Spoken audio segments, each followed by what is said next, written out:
Hi, it's me and welcome back to we. So I had a super productive Saturday in the sense that my spiritual, physical, and gastronomical needs were all taken good care of.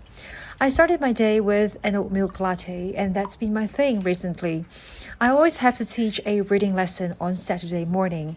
It's been something like an institution for 2 years ever since I started my online teaching course back in 2020.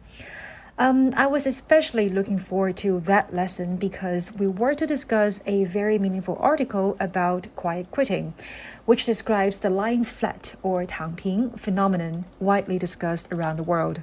And here's a book recommendation. If you're in the mood to read a short story in English, you may want to give a try to Bartleby the Scrivener by Herman Melville, who also wrote the super famous novel Moby Dick.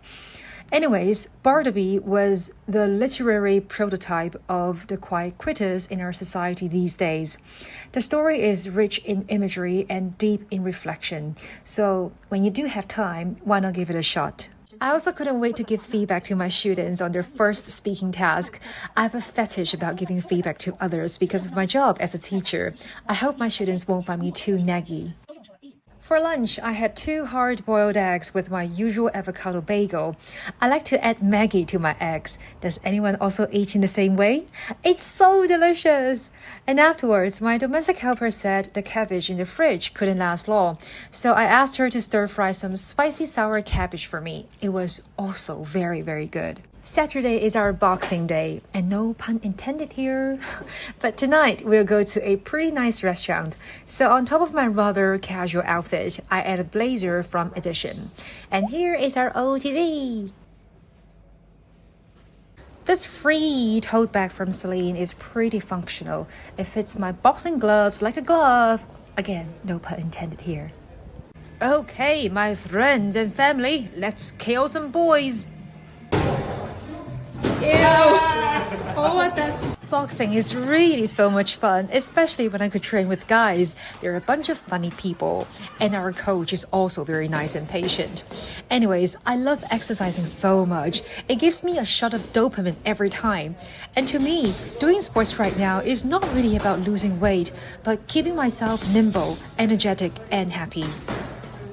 Right, a good workout should be rewarded with a good meal. So for dinner, we went to Causeway Bay to try a new restaurant.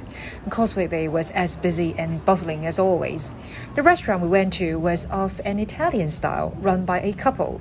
The husband, who's also the chef, is an Italian food aficionado. The place is decorated in a very cozy style, not in a condescending way as most other upscale restaurants.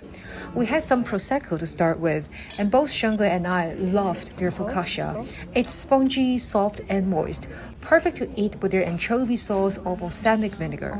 The canapé was a tomato-coated soup with a cherry tomato inside and plum on top that would pop in your mouth and fill it with the sweet juice of the tomato. The antipasti was Japanese yellowfin tuna tartare, served in sweet yuzu sauce. It was very refreshing and tempting to the palate. So here's the funny thing. While we were eating, I remember lots of you guys say the lower face of Shengge and me looks identical.